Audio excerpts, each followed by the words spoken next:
अयोध्येचा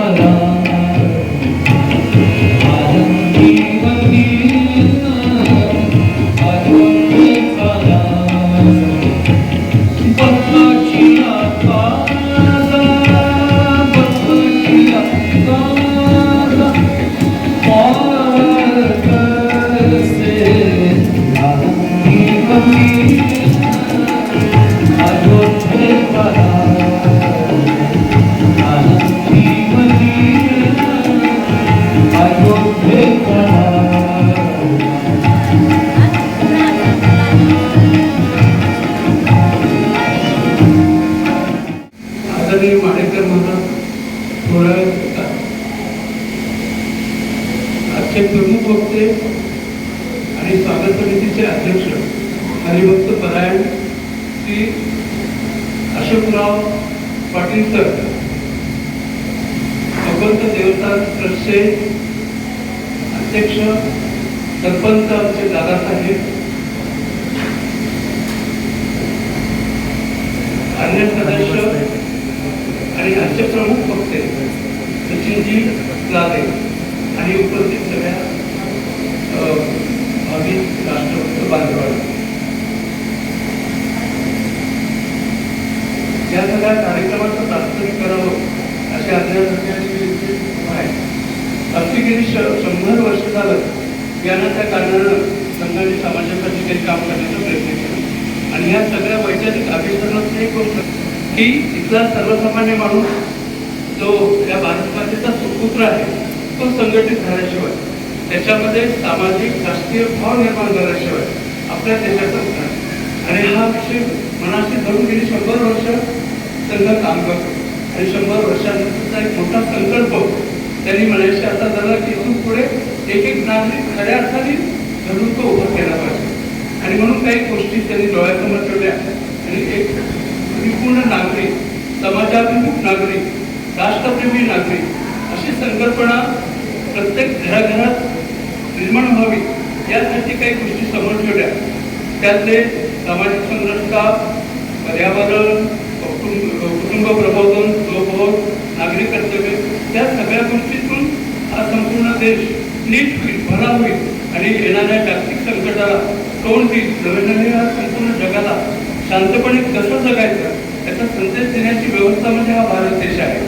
आणि हा सगळा भारत देश जर स्वयंभू झाला, समाजाभिमुख झाला, प्रत्येक घर बळकट झालं आणि आपण जर समरसतेने इथे जगायला लागलो तर कुठल्याही जगातल्या कितीही बलशाली शक्ती असेल तर त्याला आपल्याकडे वापरा डोळ्यातून बघायची हिंमत 35,000 स्वयंसेवक होते आणि त्या शिबिरामध्ये जे पद्य मागितलं होतं ते पद्य आज आपण सगळ्यांनी म्हणायचं आहे.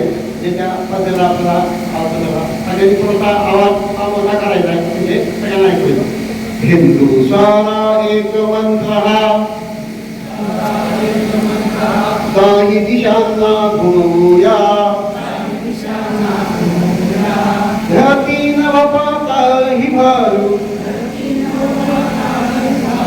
प्राणपणाला गाऊया. तीनदा म्हणायचं आता. हिंदू सारा एक, हिंदू सारा एक, हिंदू सारा एक, उच्च नीचता तन दारावी, धग धगच्या कर्तृत्वाने समाज रसरसता अर्वाचीन, पुन्हा निर्भूया यत्नाने थकलेला अभिमान जागवू, पिकली हृदये तांदूया.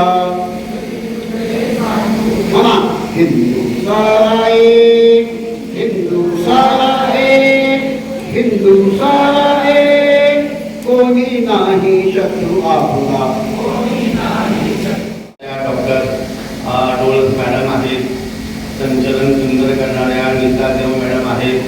आपण सारे भारत देशावर आपल्या हिंदू धर्मावर प्रेम करणारे आपण सारे सज्जन हो. खरे तर मला वाईट वाटलं ही सगळी परिस्थिती बघून, आणि आपल्याच माणसाने आपल्या माणसाबद्दल खरं बोललं पाहिजे. सुरेशजी हालमे साहेब गेले 2 महिने दिवस रात्र एक करून सगळ्या लोकांना प्रत्यक्ष भेटत आहेत, आणि एवढं भेटल्यानंतर एवढे कमी लोक कार्यक्रमाला येतील आता आमच्या स्वप्नातही नव्हतं. माफ करा मला, मी पहिल्यांदाच आपल्या कार्यक्रमाला आलो आहे. आमच्यासारख्या साधारण माणसांना सुद्धा 1500 लोक सहज जमवण्याची सवय आहे, आणि अगदी देशाच्या अगदी उच्च पदापासून ते सामान्य पदापर्यंत एका विचाराचे आपण एवढे असताना एवढा कमी प्रतिसाद आपल्याकडे असावा. दुसऱ्याला दोष आपण काय म्हणून द्यावे? आपण अशी अनोळखी अशीच आमची अवस्था आहे. आम्ही केवळ तात्पुरता अभिमान बाळगतो, आम्ही त्यासाठी आम्ही चालत नाही. मधाच्या माशामध्ये 2 प्रकारच्या माशा असतात, काही राणी माशा आणि काही कामकरी माशा. आपल्याकडे बहुतेक सगळ्या राणी माशा दिसत आहेत. थोडेसे कांबळे साहेब, श्रीरामजी साहेब आणि आमचे सुरेश हालमेजी अशा कामकरी माशा पुण्यात ठेवल्या तर बहुतेक सगळ्या राणी माशा म्हणजे सगळे खुशाल चेंडू बसल्यावर आपल्या गप्पा माराव्या. आमच्या धर्मावर किती संकट येत आहेत अशा नुसत्या गप्पा काढाव्या. अगदी अक्षय तृतीयाचं भोजन वगैरे झालंय आणि रस वगैरे खाल्ला, येशी लावलाय आणि देशावर फार मोठं संकट आहे. या संकटातून तर सावरायचं कसं हा मोठा प्रश्न आपल्याला पडलेला आहे. आणि या देशाच्या आमच्या हिंदू बांधवांचं दुःख पाहून माझ्या पोटात आग पडते. कशाने आग पडते? बासुंदी खाऊन, आमरस खाऊन, येते लावून. आपण आपल्यापासून ह्या सगळ्या सुरुवात केल्या पाहिजे. आपण समाज सुधारण्याच्या, धर्म सुधारण्याच्या, देश सुधारण्याच्या आम्ही नुसत्या कवी कल्पना करत आहोत. सगळ्या गोष्टीची सुरुवात स्वतःपासून व्हायला हवी. एवढी मोठी माणसं वेळ काढून आपल्यासाठी आलेली आहेत, आणि एरवी भगवंताच्या केवळ दर्शनाला येणाऱ्यांची संख्या जनता हेच जनार्दन. आमच्या संतांचा हा विचार खरं तर वारकरी संप्रदायाच्या निमित्तानं हिंदू धर्माच्या बद्दल थोडंफार बोलावं, 10 मिनिटं बोलावं म्हणून मी स्वागताध्यक्ष होतो. खरं तर शेवटचे अध्यक्ष आणि स्वागताध्यक्ष यांनी जास्त बोलायचं नसतं. पेरणारे सचिनजी राजे असतात आणि अध्यक्ष राखण करणारे असतात. पेरणी आणि राखणी करणं म्हणजे बीज झाकणं, तसं पेरणाऱ्या माणसावर जबाबदारी असते, बाकीच्या फारशी जबाबदारी नसते. पण हालमे साहेबांची तळमळ पाहून आम्हाला नाही म्हणता आलं नाही, कारण आपण काय करत आहोत हेच आपल्याला कळत. राजाचा मुलगा खूप पाय पोळ्या लागले, वडिलांकडे आला आणि वडिलांना म्हणा, बाबा तुम्ही आपल्या राज्यात सगळीकडे चमडा का अंतरत नाही? वडील म्हणाले, बाबा आपल्या पायात चमडा घाल म्हणजे पाय पोळणार नाही. समाज सुधारण्याच्या बाबतीमध्ये हीच गोष्ट आहे. आम्ही सारे समाज सुधारण्याच्या गप्पा करत असतो, पण त्याची सुरुवात स्वतःपासून करावी हे आम्ही विसरून असतो. म्हणून परधर्माला दोष देण्यात काही अर्थ नसतो. काही माणसं आधी सेवेच्या बळावर समोरच्या माणसाला आपल्याशी करतात. आम्ही नुसतेच गोटे मोडत राहतो. आम्ही जवळच्या माणसाने सांगू शकलो नाही. आमच्या बरोबर आमचा एक मित्र सुद्धा आम्ही आणू शकलो नाही. एवढ्या माणसांनी एक मित्र बरोबर आणला असता तर अजून संख्या वाढली. म्हणून आपल्या माणसांच्या मनात आपल्या धर्माबद्दलचं प्रेम निर्माण करण्यासाठी आपण प्रयत्नशील असायला हवं. आजच्या या कार्यक्रमासाठी विविध जाती धर्मातील सगळी मंडळी या कार्यक्रमाला आली आहेत असं गृहीत धरण्यापलीकडे माझ्या हातात काही नाही. खरं तर 18 पगड जातीचा सगळा समाज हा हिंदू समाज आहे. कधी काळी वेदपूर्व काळामध्ये सचिन साहेब बोलणार आहेत, आता वेळ फारच थोडा आहे. वेदपूर्व काळामध्ये आमच्याकडे संस्था होती. वेदपूर्व काळात काही कारणाने आमच्याकडे विषमता झाली. वेद काळामध्ये नुसते ब्राह्मण 300 प्रकारचे विविध उद्योग करत होते. ते केवळ मंत्रतंत्र सांगत होते असा भाग नाही. आपण काही फार वाचत नाही आणि न वाचता दुसऱ्याबद्दल काहीतरी आम्ही बोलत राहतो. आणि वेद काळामध्ये अध्यात्माच्या क्षेत्रामध्ये थोडीशी विषमता निर्माण झाली आणि मग ज्ञानोबाऱ्यांना पुढे यावं लागलं आणि ज्ञानोबाऱ्यांनी सगळा मानव समाज याला जागृती देण्याचा प्रयत्न केला. आता ज्ञानोबाऱ्यांनी वेदाबद्दल खूप खरं तर वेद प्रणित असाच तो मार्ग आहे. पण काही वेळा काळाच्या कसोटीवर काही गोष्टी कालबाह्य होतात. मोठी माणसं त्या कालबाह्य गोष्टी बाजूला करतात. ज्ञानोबाराय म्हणाले वेदू संपन्न असे ठाई बरे कृपण ऐसा अन्न नाही. वेद संपन्न आहे पण थोडासा कृपण आहे. लागला कामी तिन्ही वर्णाच्या ब्राह्मण क्षत्रिय आणि वैश्य या तिघांनी वेद वाचावे. इतरांनी वेद वाचू नये असा कृपणपणा वेदांनी केला. किंवा वेदाच्या बाबतीमध्ये ज्ञानोबाराय असं म्हणाले वेद अत्यंत कृपण झाला तो तिन्ही वर्णाच्या कामी लागला. स्त्री शूद्रादी अबोला दृढ ठेला अद्यापि. म्हणून ज्ञानोबारायांनी त्याला अधिक व्यापक करण्याचा प्रयत्न केला. यारे यारे लहान थोर याती भरते नारी नर करावा विचार न लगे चिंता कोणाची. किंवा सकळासी हे जेथे आहे अधिकार कलियुगी उद्धार हरीच्या नामे. किंवा या सगळ्या पद्धतीनं सगळ्याला एकत्र करण्याचा प्रयत्न आमच्या ज्ञानोबारायांनी 13व्या शतकामध्ये केला. आणि एक प्रकारची आध्यात्मिक लोकशाही ज्ञानोबारायांनी त्या काळामध्ये निर्माण केली. आणि ती व्यापक मानवतावादाची परंपरा म्हणजे हिंदू धर्माचाच भाग आहे.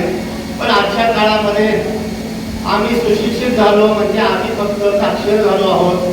आम्हाला काही संस्कार वगैरे कळत नाहीत याचंच हे द्योतक आहे.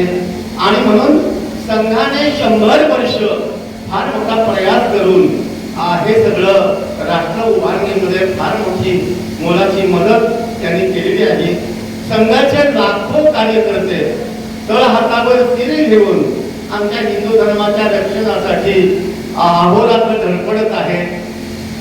नेहमी असं आम्ही म्हणत असतो की बाउंड्रीवर लोक जागे आहेत म्हणून आम्ही सुखाने इथे झोपा घेत आहोत. आज त्याच पद्धतीनं हिंदू धर्माचा एक चांगला पाऊल पुढे पडण्यासाठी आमचे राष्ट्रीय सेवक संघाचे लाखो कार्यकर्ते रात्रंदिवस जागे आहेत. समर्पण तनु मनो दिवे चरणाशी लागावे अगर्वता करावे काश्य सकळ तन मन आणि धन अर्पण करून ही माणसं ऐन तारुण्यात सर्वस्वाचा त्याग करून समाजाच्या उभारणीसाठी ती कार्यरत राहिली आहेत. त्यांच्या कार्याला कणभर तरी प्रेरणा मिळावी म्हणून आपण एकत्र यायला हवं होतं. इतक्या कमी संख्येने आपण आलो आहात की आम्ही लोकांना काय सांगावं. आम्ही तर एकांगी आहोत. आम्ही वारकरी संप्रदायाच्या शिवाय आजच आम्ही या व्यासपीठावर आहोत. हेही आपलंच व्यासपीठ आहे हे जरी खरं असलं तरी आम्हाला या गोष्टीचं मनस्वी वाईट वाटलं. खरं तर हालमे साहेब 2 महिने झालं फिरत आहेत आणि एवढे कमी लोक आपण येतात. सगळ्या गोष्टीची सुरुवात आपण स्वतःपासून केली पाहिजे. स्वतःला ओळखा.